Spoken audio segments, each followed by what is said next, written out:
Disculpe por la demora. Está bien, no hay problema.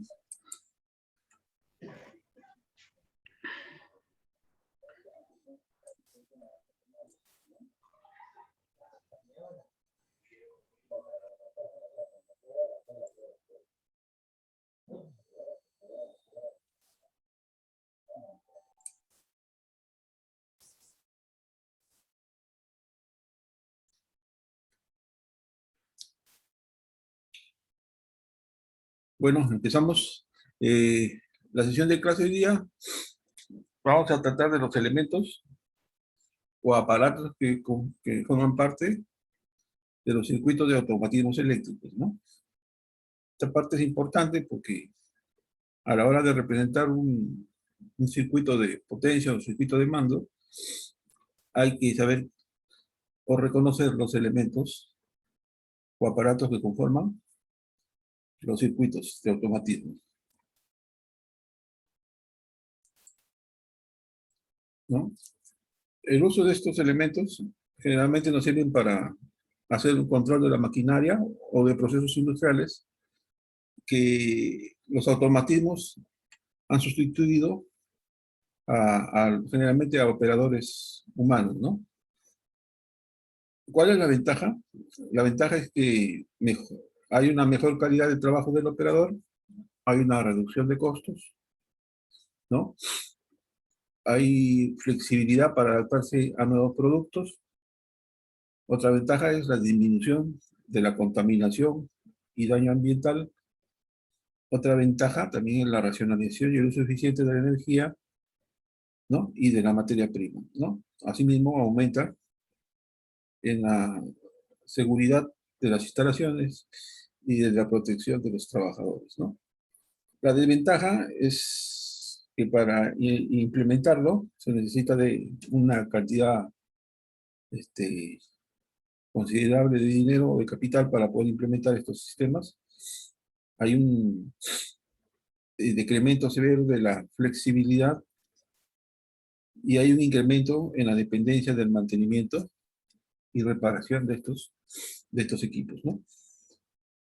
Estos equipos generalmente se utilizan, como les dije en la clase pasada, en industrias de producción continua, ¿no? Por ejemplo, en lo que es la fabricación, por ejemplo, de hilos, ¿no? La parte de hilos es una empresa textil donde la planta está completamente casi automatizada, ¿no? Donde entra la materia prima que es el algodón, y el algodón entra a unas cargas, que son como trapiches, que tienen en toda su superficie dentaduras como hojas de sierra, y esas al rotar van estirando el algodón, ¿no?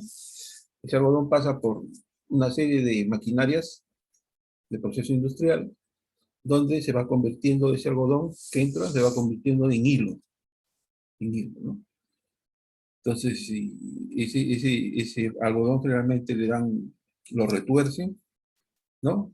En procesos continuos, de tal manera que su sección se va convirtiendo bastante delgadita y llega a lo que sirve, ¿no? ¿Y esos hilos para qué sirven? Para fabricar las telas, ¿no? Las telas. Una lanilla, ¿no? Un casimir, generalmente son telares que tienen gran demanda en el mercado europeo e internacional, generalmente por la calidad del producto del algodón peruano, ¿no? Yo tuve la suerte de trabajar en una empresa ITEPIMA, ¿no? Como supervisor de mantenimiento y producción. Y el proceso en la planta era completamente automatizado, ¿no? Todo entraba y entonces basta que se manobrara una máquina, era un rompecabezas porque tenía que actuar todo el área de mantenimiento, ¿no? ¿Y por qué? Porque esas maquinarias giraban en ejes. Esos ejes a altas velocidades a veces se desalinean, ¿no? Al desalinearse hay que alinear esos ejes. Entonces para eso se necesitaba un mecánico tornero que era el que alineaba los ejes, ¿no? Lo mismo había desgaste de bocinas, de engranajes. Entonces, eso era lo que realmente tenía que atender el área de mantenimiento, fuera de la parte de lo que era mantenimiento eléctrico, ¿no? Es otra área, ¿no? Pero igualmente importante. Entonces, el algodón, cuando vas pasando por una serie de procesos, hay unas máquinas que parecen robots, ¿no? Por ejemplo, si el hilo se rompe, ¿no? Hay que unirlo para seguir que el hilo sea continuo, ¿no? Entonces, antiguamente se usaban unas máquinas coneras, le llamaban, ¿no? Coneras, donde venían dos brazos y hacían el nudo. Con la nueva tecnología ahora ya no se hace nudo, sino se juntan los dos puntas de hilo que se han roto y por medio de aire comprimido se unen, ¿no? Entonces ya no se nota el hilo, ¿no? Entonces, y eso se notaba, por ejemplo, en unas telas que uno lo ponía, lo traducía hacia la luz y veía puntitos, puntitos, puntitos. Esos eran los puntos de unión del hilo que se había roto, que lo habían unido, ¿no? Y a simple vista no se nota, pero si lo pones así, a trasluz, ahí sí se notaba, ¿no? Y ya cuando la unión del hilo se hacía por medio de aire comprimido, alta presión, ya no se notaba eso, ¿no? Y el paño era más limpio, ¿no? Entonces, el hilo, cuanto más delgado era más caro, era el más fino, ¿no? Y eso le servía, se exportaba generalmente a Europa para que hagan los casimires, las ramillas para los terros, ¿no? Y el algodón peruano era de buena calidad, el algodón Pima, trabajamos con algodón Pima, era de mejor calidad que el algodón egipcio, ¿no? Y había bastante demanda se tenía la producción vendida casi para 5 años, entonces la planta trabajaba las 24 horas del día, todo tenía que cumplirse con los pedidos. Entonces, pero la maquinaria que se utilizaba era este tipo de maquinaria casi todo era automatizado, ¿no? O semi-automatizado. Entonces, ese era ¿no? Un comentario. Entonces, la técnica de automatización se pueden aplicar en el área de mecánica, en el área de neumática, en el área de hidráulica, en el área de electricidad y en el área de electrónica, ¿no? La automatización, ¿cómo se aplica en mecánica? En los tornos, en las fresas, ¿no? Ya con la maquinaria CNC, ¿no? En los tornos, en las fresas, han visto sus tableros de control, ¿no? Te destapan esa caja de control eléctrico y ven todos los contactores, los relays, ¿no? Los pulsadores, ¿no? En el área de neumática se usa también lo que era para el uso de los cilindros, ¿no? Cilindro de neumático es aire, ¿no? Entonces, por medio por ejemplo, hay frenos de aire, entonces hay cilindros donde comprimen el aire y se van a unos dispositivos, en el caso, por ejemplo, de un ómnibus, ¿no? Que tiene freno de aire. Esas bolsas de aire son las que activan las pastillas de freno y no dejan que el carro se movilice, ¿no? Y lo mismo en los cargadores frontales, en la motoniveladora también se usa este sistema de aire comprimido, ¿no? En hidráulica en lugar de aire se utiliza el aceite. El aceite es el que se usa para activar todos estos sistemas de control, ¿no? Y de mando de automatismo, ¿no? Por ejemplo, una pala, un cargador frontal, al mover su lampón, son brazos hidráulicos, ¿no? Esos brazos hidráulicos se utilizan para trasladar grandes pesos, ¿no? La parte eléctrica, que es lo que estamos viendo generalmente, ¿no? En las paradas de emergencia, cuando hay sobrecargas, y en electrónica todo lo que es todo lo que son los PLC, ¿no? Los programas lógicos, ¿no? Todo ahorita en la industria generalmente tiene bastante incidencia en los PLC, ¿no? Los PLC vamos a ver más adelante específicamente, ¿no? La tecnología de automatización en los circuitos puede ser cableado o puede ser programado, ¿no? ¿Cuándo es cableado? Cuando se realizan interconectando los distintos elementos que conforman el circuito, que lo integran. Su funcionamiento es establecido por elementos que los componen y por la forma de cómo se conectan estos, ¿no? Se conectan por medio de cables, ¿no? Por eso que se dice que es cableado, ¿no? Los dispositivos que se utilizan, las tecnologías cableadas son automatismos eléctricos en base a contactores, en base a mandos neumáticos e hidráulicos y en base a tarjetas electrónicas, ¿no? Y la tecnología de automatización programada se realiza mediante la confección de un programa residente en la memoria de una unidad de control, que son los microprocesadores, ¿no? Los dispositivos que utilizan esta tecnología programada son los ordenadores y los autómatas programables, los robots, ¿no? Entonces a eso se refiere la tecnología programada, ¿no? Los elementos de un sistema de automatización, la alimentación eléctrica, ¿no? Generalmente va hacia los elementos de maniobra. Hemos visto que hay elementos de maniobra que nos permiten conectar y desconectar los diferentes receptores, ¿no? Entonces, los receptores generalmente puede ser una máquina o puede ser una instalación. Por ejemplo, puede ser un motor eléctrico, ¿no? O puede ser todo un sistema de faja transportadora, ¿no? Entonces, es toda una instalación.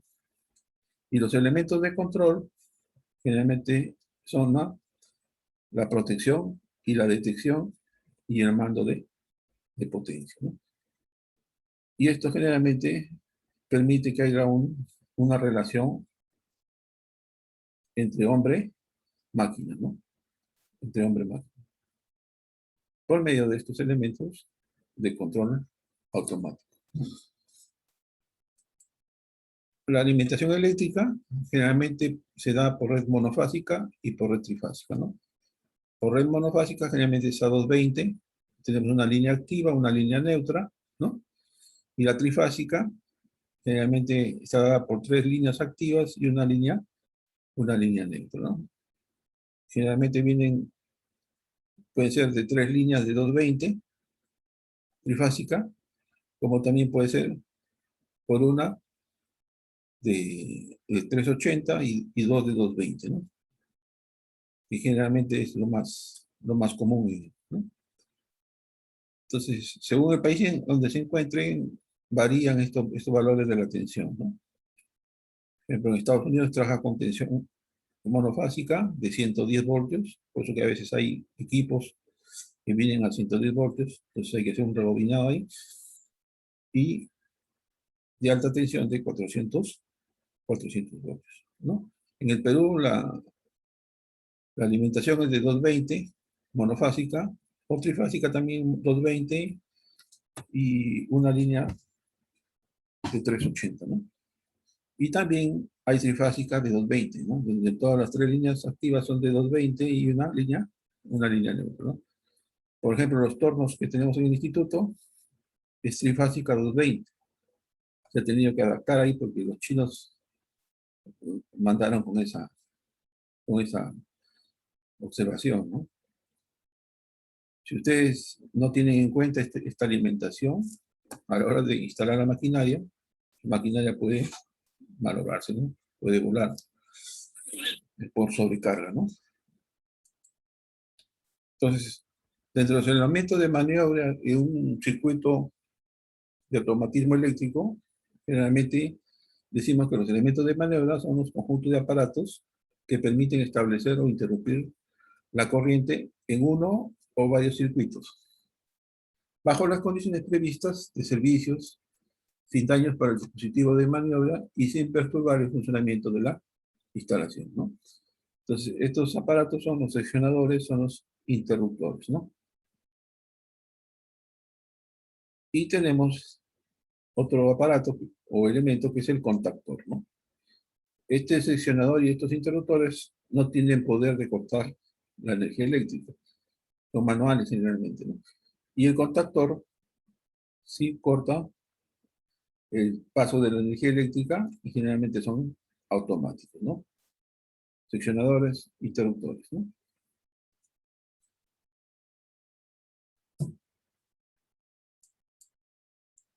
Dentro de los elementos de maniobra tenemos los seccionadores, que son dispositivos mecánicos de conexión que garantizan una posición abierta a una distancia de seccionamiento que satisface las demandas o condiciones de aislamiento, ¿no? Acá tenemos un seccionador de alta tensión y un seccionador de baja tensión. Estos seccionadores no tienen poder de cierre ni de corte. Debe trabajar sin carga, ¿no? Deben garantizar la desconexión de la instalación cuando se realicen trabajos sobre ella. Tienen únicamente dos estados, abierto o cerrado. Están constituidos por un conjunto de cuchillas o de elementos aislantes, ¿no? Se accionan manualmente y la velocidad de maniobra es la que le imparte el operador.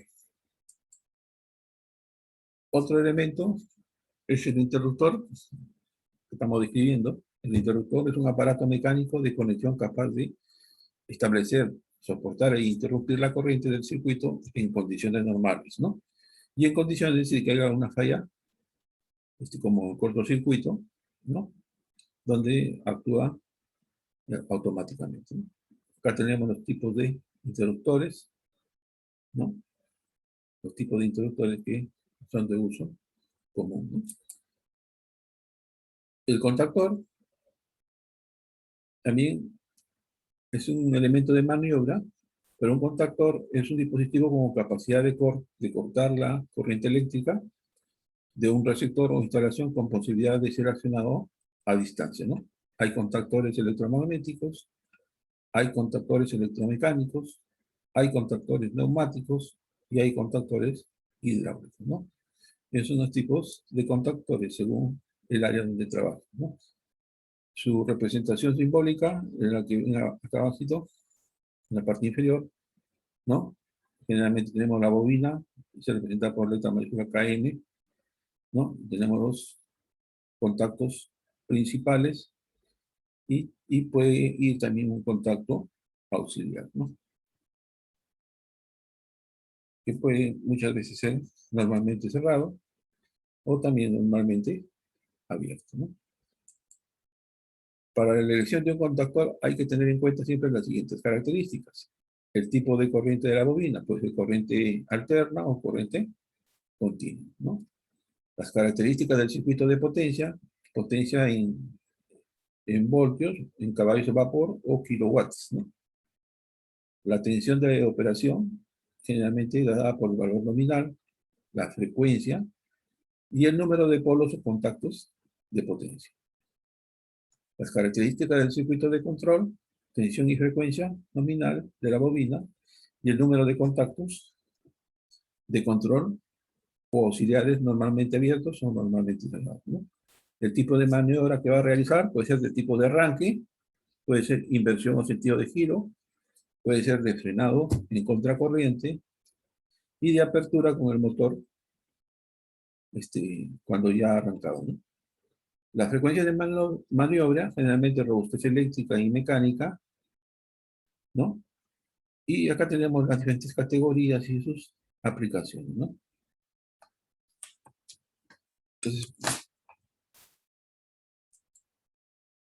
dentro de las protecciones, que son receptores que pueden sufrir accidentes de dos tipos, eléctricos o mecánicos, ¿no? Los eléctricos pueden ser provocados por sobretensión, caída de tensión, desequilibrio o ausencia de fases que provoquen un aumento de la corriente absorbida y de los cortocircuitos, cuya intensidad puede sobrepasar el poder de corte del contactor, ¿no? Y los mecánicos finalmente provocados por el calado del rotor, la sobrecarga momentánea o prolongada, que provoca un aumento de la corriente, o sea, del amperaje, que absorbe el motor, haciendo que los bobinados se calienten peligrosamente, ¿no? Entonces, un poco para ir entendiéndonos, vamos a ver si lo Lo vemos en un videíto. Creo que es más didáctico.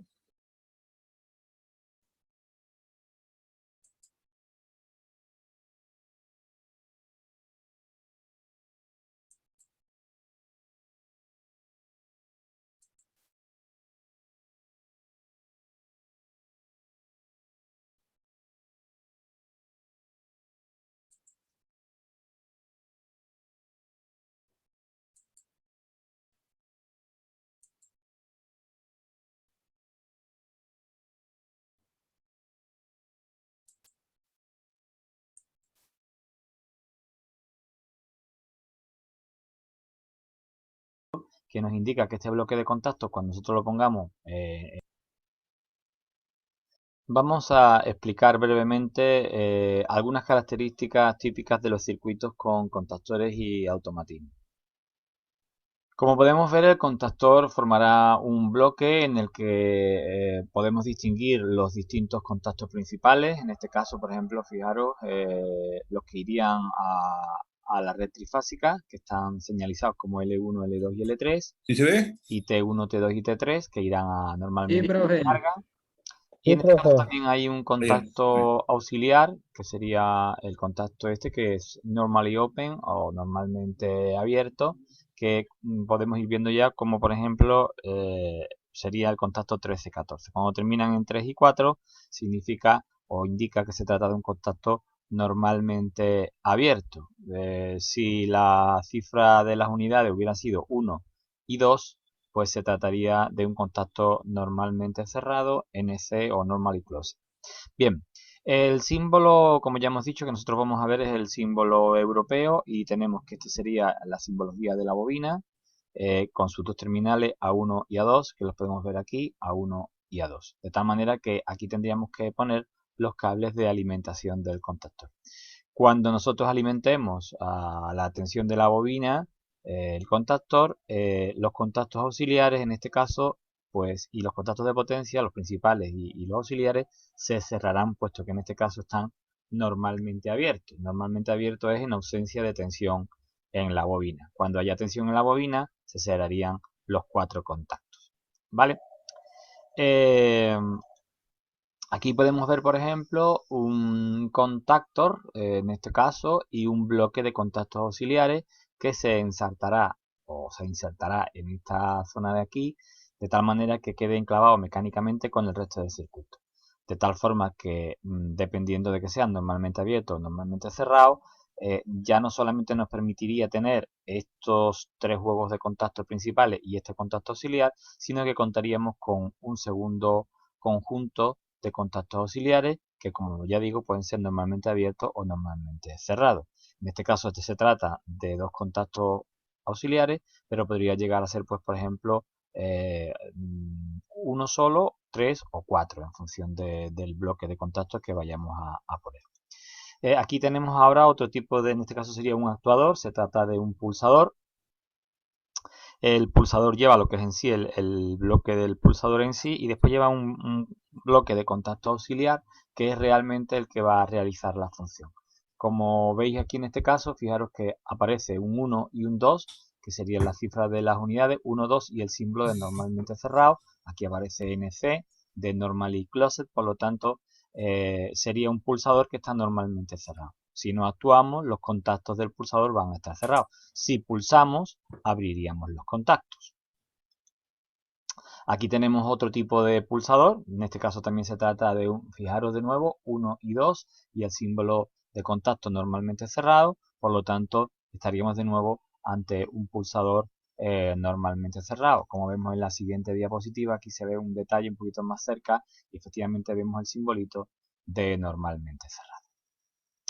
En el caso de un bloque de contacto, por ejemplo, aquí tenemos el 3 y el 4, que nos indica que este bloque de contacto, cuando nosotros lo pongamos, por ejemplo, en un pulsador, pues sería, fijaros, punto 3, punto 4, pues sería un contacto normalmente abierto, normally open.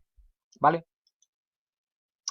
Si salimos de aquí y nos vamos ahora a ver las diapositivas, o mejor dicho, las fotografías relativas a automatismos, vamos a empezar por esta de aquí y observamos, esta ya va a ser realmente nuestro panel de trabajo. Vamos a tener una rejilla con una serie de canalizaciones ya previamente estarán fijas y sujetas, de tal manera que aquí ya estamos viendo, por ejemplo, dos contactores reales. Y como veis, si aplicamos un detalle, fijaros, L1, L2 y L3, T1, T2 y T3, con lo cual estos serían los contactos principales. Y aquí tenemos el 13 que es NO y el 14 NO sería el contacto auxiliar normalmente abierto.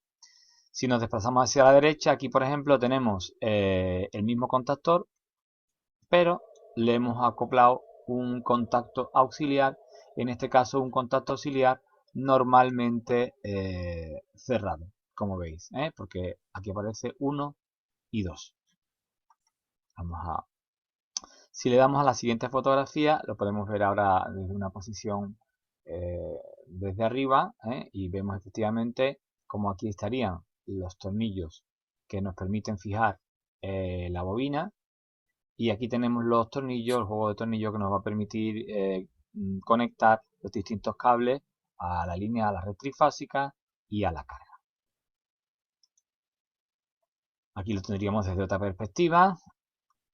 Y es conveniente observar, aquí además se puede ver perfectamente, fijaros que la bobina, los contactos están aquí A1 y A2, en el caso de que nos interese que la alimentación se efectúe por el mismo lado. Aunque lo habitual o lo que suele ocurrir es que el contactor, además de tener estos dos contactos, por el otro lado, en este caso lo podemos ver aquí, también aparece el contacto A2. Es decir, que el contacto A2 lo vamos a tener repetido, lo podemos tener en esta parte o al otro lado, tal y como se ve en este otro contactor de aquí. Esto sería una vista de cómo más o menos va a ir quedando. Aquí podemos ir viendo bloques de contacto, en este caso bloques de auxiliar o de elementos actuadores, como vamos a ir viendo ahora en el siguiente vídeo. Aquí vemos de nuevo un detalle. Aquí efectivamente estamos viendo cómo se trata de un contacto, bueno, pues en función de la nomenclatura, nos tenemos que fijar si este es 4 y ahí ya iremos viendo si es 3, 4 o es 1, 2.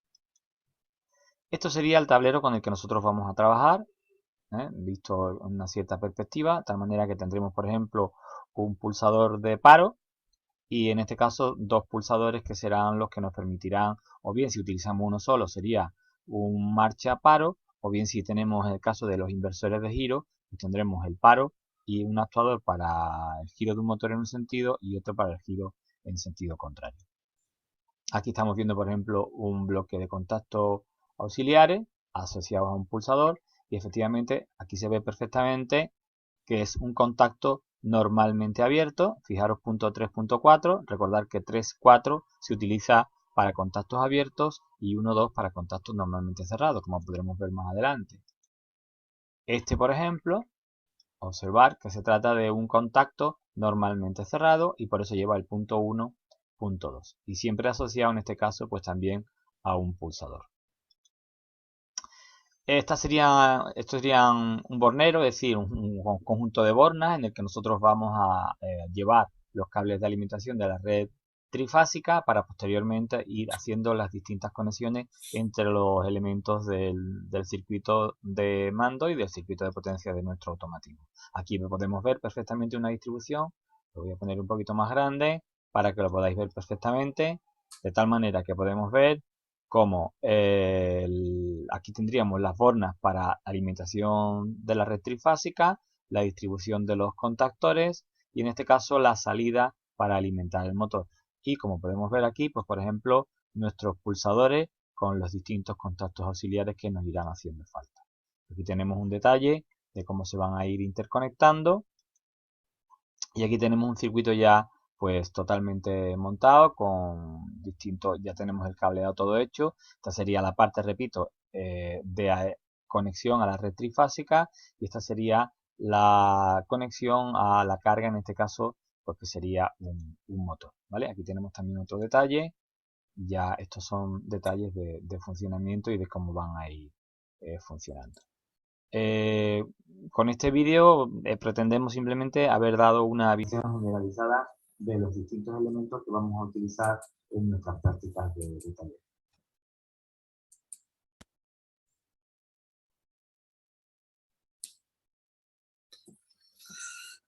Ok. Todavía nos quedan 9 minutos, vamos a ver.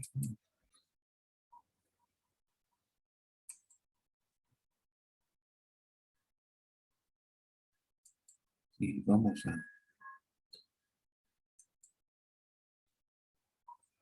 Esta parte de automatismo es bastante importante, pero ¿no?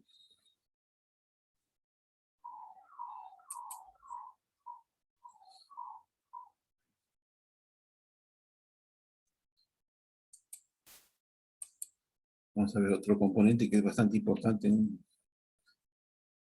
el circuito, que son los relés, ¿no? Los relés térmicos.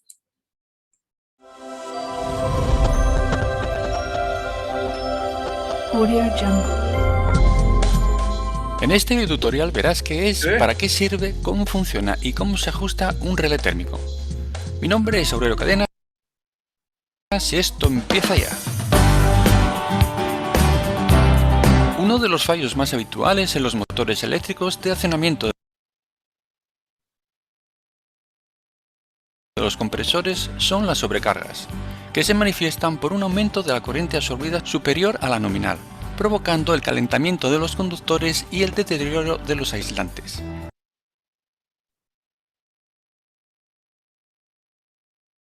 Cada vez que se sobrepasa la temperatura límite de funcionamiento, los aislantes se desgastan prematuramente, disminuyendo su vida útil. Por ejemplo, cuando la temperatura de funcionamiento de un motor en régimen permanente sobrepasa en 10 grados la temperatura definida por el tipo de aislamiento, la vida útil del motor se reduce en un 50%. Una sobrecarga se puede producir como consecuencia de una avería, por ejemplo, tensión aplicada inferior a la nominal, pérdida de una fase, etc., o de una carga excesiva para el motor del compresor. El relé térmico es un elemento de protección para los motores de mediana y pequeña potencia, frente a intensidades ligeramente superiores a la nominal, o sea, frente a sobrecargas. Dispone de 3 terminales de entrada que van conectados a los terminales de salida del contactor, otros 3 terminales de salida que van conectados al motor trifásico y además tiene 2 contactos auxiliares. Como ves en la imagen, está provisto de un selector para elegir el tipo de rearme, si quieres que sea manual o automático, un botón de stop para el disparo manual y un selector para el ajuste de la corriente de reglaje. Como ves en la imagen, el relé térmico está compuesto de 3 bimetales construidos cada uno por asociación de 2 metales de diferente coeficiente de dilatación térmica, por ejemplo el ínbar y el ferroníquel. Un arrollamiento calefactor conectado en serie en cada fase del motor y cuya sección es función de la intensidad a controlar está bobinado sobre cada bimetal. Al circular corriente por los devanados calefactores calientan los bimetales provocando su deformación. Si la corriente es superior a la ajustada, la deformación será tal que la regleta móvil es arrastrada en el sentido de la flecha como estás viendo. Este arrastre de la regleta provoca, como has visto, el cambio de la posición de los contactos. Los relés térmicos además suelen llevar por una parte un bimetal de compensación, montado en oposición de los principales e independientes de estos, que está sometido a la temperatura ambiente, se deforma con las variaciones de esta y por lo tanto haciendo que el elemento sea insensible a las variaciones externas de temperatura entre menos 40 y 60 grados centígrados. Y por otra parte, está provisto de un dispositivo diferencial que provoca el disparo del relé cuando las intensidades que atraviesan los 3 bimetales no son idénticas, como puede ocurrir cuando falta una de las fases. En la gráfica de la imagen puedes ver la llamada curva de disparo del relé térmico, que representa en el eje vertical el tiempo que tarda en producirse el disparo, mientras que en el eje horizontal se representa el cociente entre la intensidad que circula por el relé térmico y la intensidad de reglaje ajustada. Como puedes observar, el tiempo de disparo disminuye cuando aumenta el cociente entre la intensidad que circula por el relé térmico y la intensidad de reglaje ajustada. Así, por ejemplo, si la intensidad que circula por el relé térmico es el doble de la ajustada, como te estoy indicando en la imagen, y se mantiene en el tiempo, Después de transcurridos 40 segundos, el relé dispara y los contactos auxiliares cambian de posición. Sin embargo, si la intensidad que circula por el relé térmico es 7 veces la ajustada y se mantiene en el tiempo, el relé térmico se dispara a los 4 segundos. Los símbolos utilizados para representar los bobinados calefactores, así como los contactos auxiliares del relé térmico, son los representados en la imagen. Los extremos de los bobinados calefactores se designan por 1, 3 y 5 para las entradas y 2, 4 y 6 para las salidas. Los contactos auxiliares se designan por los dígitos 95-96 para el contacto cerrado y 97-98 para el contacto abierto. Es importante que te des cuenta que el relé térmico no presenta contactos principales, como es el caso de un contactor. Luego no cortan directamente la sobrecarga de intensidad del motor. Por lo tanto, se debe utilizar sus contactos de mando o auxiliares para dejar sin tensión la bobina del contactor que controla el motor del compresor. Así es, en la imagen tienes el esquema del circuito principal o fuerza y del circuito de mando o control. Cuando se acciona el pulsador S1 de marcha, la bobina del contactor KM1 recibe la fase y se activa cerrando sus contactos principales y arrancando el motor.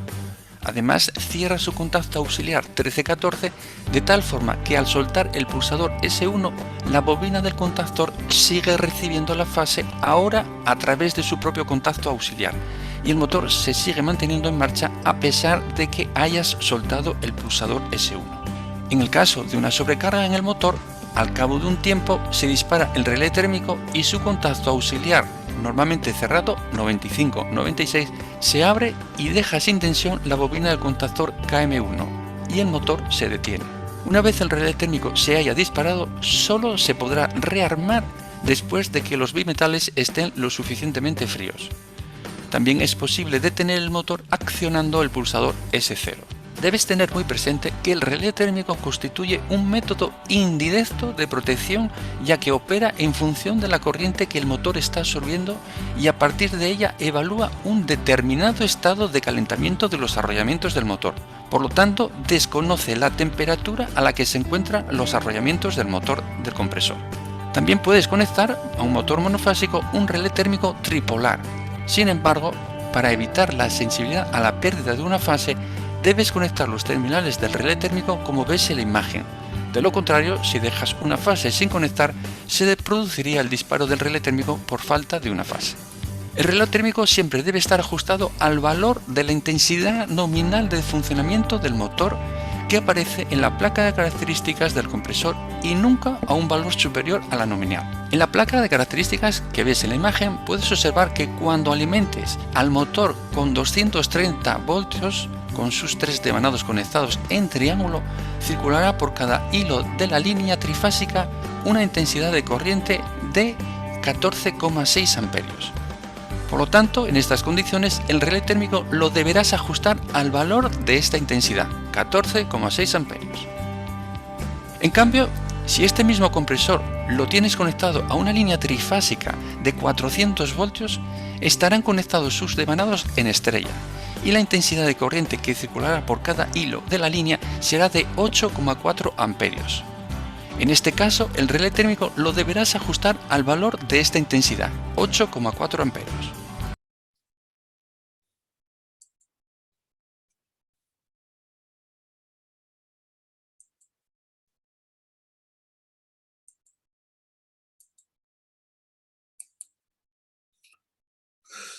Ok.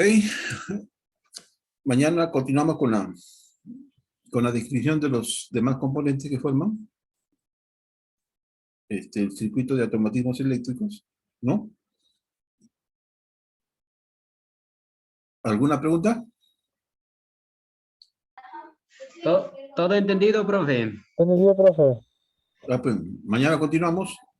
Listo, Ok, profe. listo. Chao, nos vemos. Ya nos Chao, vemos. profe. Ok. Perfecto.